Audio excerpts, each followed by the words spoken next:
ছজন থাকলে 30 কেজি ঝুলিয়ে ঝুলিয়ে নিয়ে আসেন আপনারা। দেশে 82 কোটি, রাজ্যে 6.5 কোটি।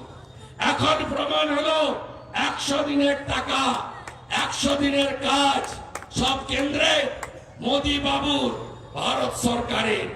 আজকে মমতা ব্যানার্জি যে 12.5 বছর ধরে শুধু মিথ্যা কথাগুলো বলে গেছে, আর চটি চাটা বর্তমান আনন্দবাজার এরা এগুলো ছেপে গেছে। এই চটি চাটাগুলো বন্ধ, বয়কট করবেন তো? পড়বেন না? বর্তমান কেউ পড়বেন না? হাত তুলে বলুন। যুগ সংঘ কিনবেন, পড়বেন না? বর্তমান মমতার লিফলেট এগুলো কেউ কিনবেন না। এই চটি চাটাদেরকে একদম উৎখাত করতে হবে। আমার উপর ভরসা রাখুন, ভরসা রাখুন। নন্দীগ্রামে গেছিল আমাকে হারাতে, হারিয়ে বাড়ি পাঠিয়ে দিয়েছে। প্রাক্তন মুখ্যমন্ত্রী করব, প্রাক্তন মুখ্যমন্ত্রী করব, প্রাক্তন মুখ্যমন্ত্রী করব, আর ভাইপোকে জেলে পাঠাবো। নিশ্চিন্ত থাকুন, এ লড়াই চলছে, এ লড়াই চলবে। চোর ধরো, চোর ধরো। আসল চোরের নাম কি? আসল চোরের নাম কি? চোর মমতা। 29 তারিখে অমিত শাহ এসেছেন, আপনারাও গেছেন, বিরাট সভা। আমি অমিত শাহজিকে ছাড়তে গেছি এয়ারপোর্টে, আমাকে লোক পাঠালো ভূতের মতো কালো পোশাক পরে, সব কালো আর উনি সাদা। অ্যাসেম্বলির গেটে বসে আছে ভূতরা, হাড়ি আর কলসি বাজাচ্ছে। আমি বললাম দেখাচ্ছি মজা। আমি ফিরে এলাম অ্যাসেম্বলিতে, দেখি বলছে অলি গলি মে চোর হয়, নরেন্দ্র মোদী চোর হয়। আমি নরেন্দ্র মোদী চোর, ওর মুখের উপরে ওইখানে দাঁড়িয়ে চোর মমতা, চোর মমতা, চোর মমতা, মমতা চোর, মমতা চোর, মমতা চোর, মমতা চোর, মমতা চোর, মমতা চোর, মমতা চোর, মমতা চোর। একদম প্রস্তুত থাকুন, এই লড়াইতে মানুষ জিতবে। সবাই ভালো থাকবেন। 24 তারিখ গীতা পাঠ ব্রিগেডে চলে আসতে হবে। গীতা বিজ্ঞান, কোন ধর্মগ্রন্থ নয়। গীতা পড়ুন, নিজের ধর্মের প্রতি আস্থাশীল থাকবেন, অপর ধর্মকেও শ্রদ্ধা করতে শিখবেন। আমার প্রচুর সংখ্যালঘু ভাই এসছে ময়ূরেশ্বর থেকে, মুরারই থেকে। এত সংখ্যালঘু ভাই শৌচালয় পেয়েছেন, বাথরুম পাননি, বাড়ি পেয়েছেন পাননি, নল জল পেয়েছেন পাননি, ভাতা পেয়েছেন পাননি, অটল পেনশন যোজনা পেয়েছেন পাননি, বার্ধক্য ভাতা পেয়েছেন পাননি। চোর তাড়াতে হবে। অমিত শাহজি 2 দিন আগে আজ তোকে বলেছেন ভারতে থাকা কোন মুসলমানকে ভারতীয় জনতা পার্টি ভারতের বাইরে নিয়ে যাবে না। অতএব এনআরসির ধাপ্পাবাজিতে দয়া করে এবারের লোকসভা ভোটে কেউ ফাঁদে পা দেবেন না। একে সরাতেই হবে, বাংলাকে বাঁচাতেই হবে। ভারত মাতা কি, ভারত মাতা কি, ভারত মাতা কি। ধন্যবাদ মাননীয় বিরোধী দলের নেতা শুভেন্দু অধিকারী মহাশয়কে, অসংখ্য ধন্যবাদ। আমরা এই সভা থেকে ওনার মুখ থেকে যে বার্তা পেলাম, সেই বার্তা বুথ বুথ অব্দি পৌঁছে দেব।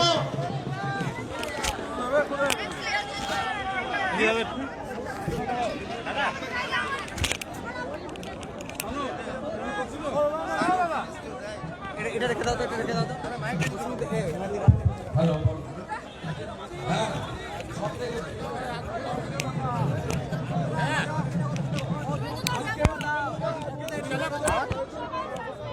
না না, তুমি যাদের ওরা নেবে তোমাকে দিলে আকাশ সবাই চাইবে। সাধারণ জিনিস কেউ নাই, সাধারণ জ্ঞানী তো নাই।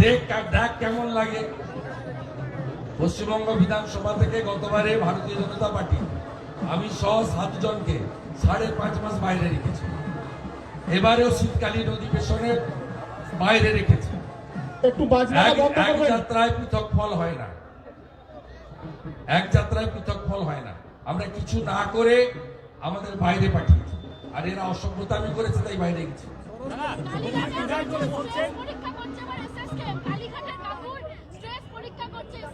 এসএসকেএম হচ্ছে মমতা ব্যানার্জির গোয়াল ঘর, ওটা মমতা ব্যানার্জির গোয়াল ঘর। ওখানকার রিপোর্ট কখনো প্রদর্শন হতে পারে না। না না, ওর চুলের মুঠি ধরে এইমসে নিয়ে চলে গেলে ওর আসল স্বর বেরাবে, ওর সাহেবটাকে বেরিয়ে আসবে। ওর কথার উত্তর দিন।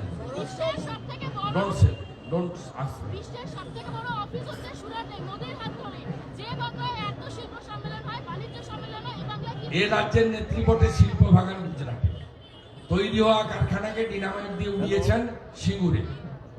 এর দ্বারা কোনো শিল্প হতে পারে না। দেউচা পাঁচামিতে নাকি 10 লক্ষ লোক চাকরি পাবে। কে কে পেলেন চাকরি? কে পেয়েছেন চাকরি? এত কয়লা উঠবে, বিদ্যুৎ নাকি সস্তা হয়ে যাবে, পাথর ছাড়া তার কিছু উঠছে না। 200টা অরিজিনাল ডিসিআর আর 800টা জাল ডিসিআর। আগে বোলপুরে যেত মাল, এখন সোজা কালীঘাটে যাচ্ছে মাল।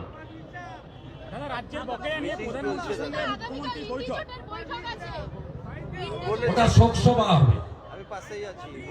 সেমিফাইনালে হেরেছে ছত্তিশগড়, মধ্যপ্রদেশ, রাজস্থান। সেই জন্য কালকে শোকসভা হবে, নীরবতা পালন হবে এবং মিটিং এর শেষে সবাই মিলে গয়ায় যাবে পিন্ডি দিতে।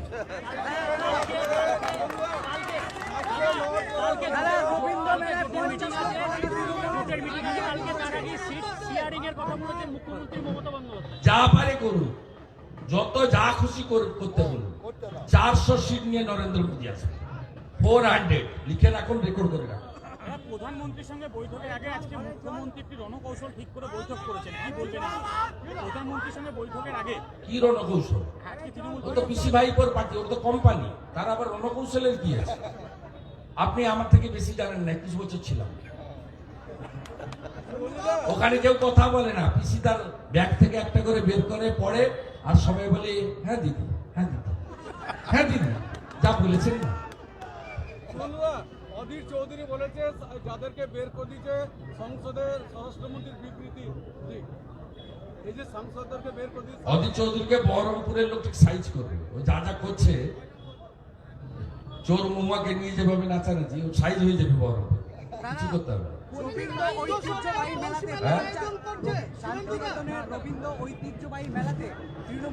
ওইটা কাজল শেখের যে ভাগনা আছে বাপ্পা, তাই তো না বাপি, সে 25 টাকা রেন্ট ছিল স্টলে, 100 টাকা করে রেন্ট করেছে। কাজলের ঘর থেকে কুপন দেওয়া আছে স্টলের, গেস্টর জায়গা এখনো ও নিয়ে নিয়েছে। আমার কাছে সব আছে, এদের সব জানি আমি, A to Z। এদের সবার পরিণতি একই হবে।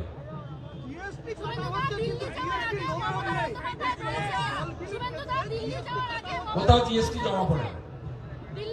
এখানে প্রকৃতি মা দেওয়ার সম্পদ, এত রাজস্ব, 100 টাকা যদি রাজস্ব আদায় হয়, 10 টাকা সরকারের ঘরে জমা পড়ছে। একই রকমের ডিসিআর, এখানে যদি ল্যান্ড ডিপার্টমেন্ট, সরকার, পুলিশ, মুখ্যমন্ত্রী নিজে ইনভলভ হয়। মুখ্যমন্ত্রী চান না রাজস্ব টাকা সরকারি কোষাগারে ভাসুক, তিনি চান টাকাগুলো রাস্তায় ভাগ হয়ে যাক, এবং তার একটা বড় অংশ 75-25 থিওরিতে ওনার কাছে যেন যায়। এইখানে তো জিএসটি হবে না, জিএসটি নাম্বার আপনি খুঁজে পাবেন না।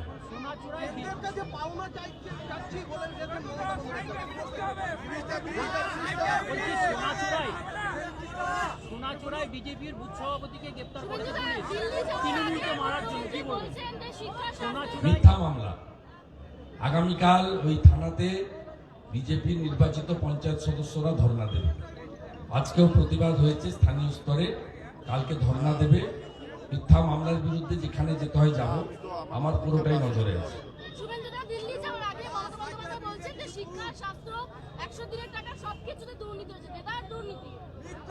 কে দুর্নীতি? কে দুর্নীতি করেছে? তাই কেন্দ্র শিক্ষা তো রাজ্যের দায়িত্ব, স্বাস্থ্য তো রাজ্যের দায়িত্ব। উনি তো স্বাস্থ্যমন্ত্রী। স্বাস্থ্য সাথীর কার্ড চলে? চলে? কেউ নেয়? হসপিটাল গুলো কিছু আছে? বলছেন গেরুয়া রং না করলে মিলবে না টাকা, গেরুয়া রং না করলে মিলবে না টাকা। গেরুয়া রং না করলে দেওয়া হবে না টাকা, টাকা দেওয়া হবে না। আগে চোর জেলে যাবে, জব কার্ডের যারা অরিজিনাল টাকা পাবেন কাগজ গুছিয়ে রাখবেন, দেরি হলেও আমরা দেব, কিন্তু তার আগে চোরেদের জেলে পাঠাতে হবে। পুকুর নেই, পুকুর কেটেছে, হ্যাঁ কিনা বলুন? 15টা 20টা করে পুকুর দেখিয়ে পুকুর কেটে নেয়নি। মেটেরিয়াল সাপ্লাই ঠিকাদাররা, ঠিকাদার গুলো কাদের লোক? সব ওদের ভাই ভাস্তারা। সাধারণ লুট হয়েছে। 1 কোটির বেশি ফেক জব কার্ডে 7,229 কোটি টাকা ড্র করেছে, যারা ভুয়া জব কার্ড আধারের সঙ্গে লিঙ্ক করতে গিয়ে ধরা পড়েছে। এটা আপনার আমার ট্যাক্সের টাকা, দেশের টাকা। অতএব ভ্রষ্টাচারীরা আগে জেলে যাবে। মমতা ব্যানার্জির সাহস থাকলে মানরেগা নিয়ে সিবিআই তদন্ত করুন, 3 মাস টাইম দিন, চোরেদের জেলে পাঠান, অরিজিনাল লোকরা তারপরে টাকা পেয়ে যান। গিরিরাজ সিং একই কথা সংসদে বলেছেন, ভ্রষ্টাচারীদের বিরুদ্ধে ব্যবস্থা নিলে আমরা সেকশন 57 যেটা লাগিয়ে রেখেছি উইথড্র করে নেব এবং টাকা ছাড়তে শুরু করব। যতক্ষণ চোরেদের কাছ থেকে লুট হওয়া টাকা উদ্ধার না হবে ততক্ষণ পর্যন্ত এটা চলবে। এক কেষ্টমন্ডলের এক সিকিউরিটির কাছ থেকে 200 কোটি টাকা সম্পত্তি পাওয়া গেছে। কেষ্টর এখনো পর্যন্ত 600 কোটি টাকার সম্পত্তি পাওয়া গেছে। আরো কত বেনামে আছে কেউ জানে না। সব সম্পত্তি ইডি অ্যাটাচমেন্ট করেছে, অকশন হবে, নিলাম হবে, এই টাকা সরকারের কোষাগারে জমা পড়বে। তারপরে আবার মাছ বিক্রি করতে হবে বোলপুর বাজারে, জল মারতে হবে 150 টাকা, 150 টাকা, 170 টাকা, আবার মাছ বিক্রি হবে।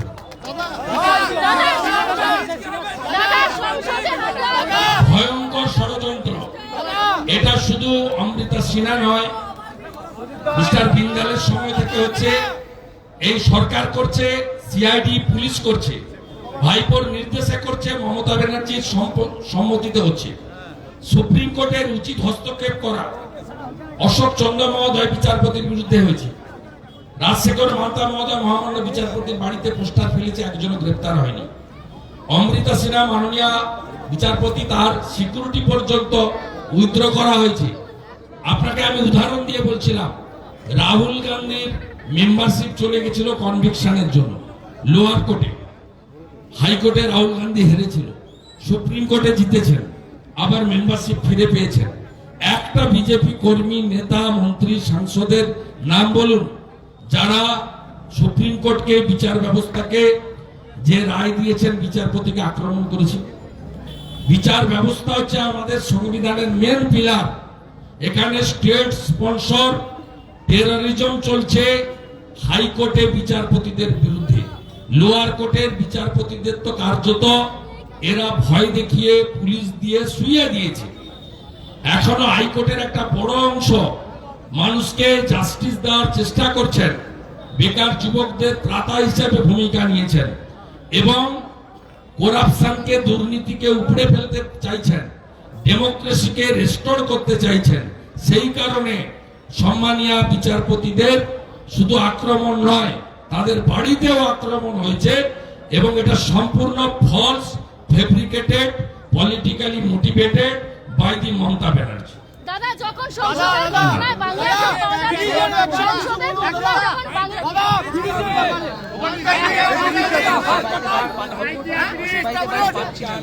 করে দিচ্ছি বাংলাদেশ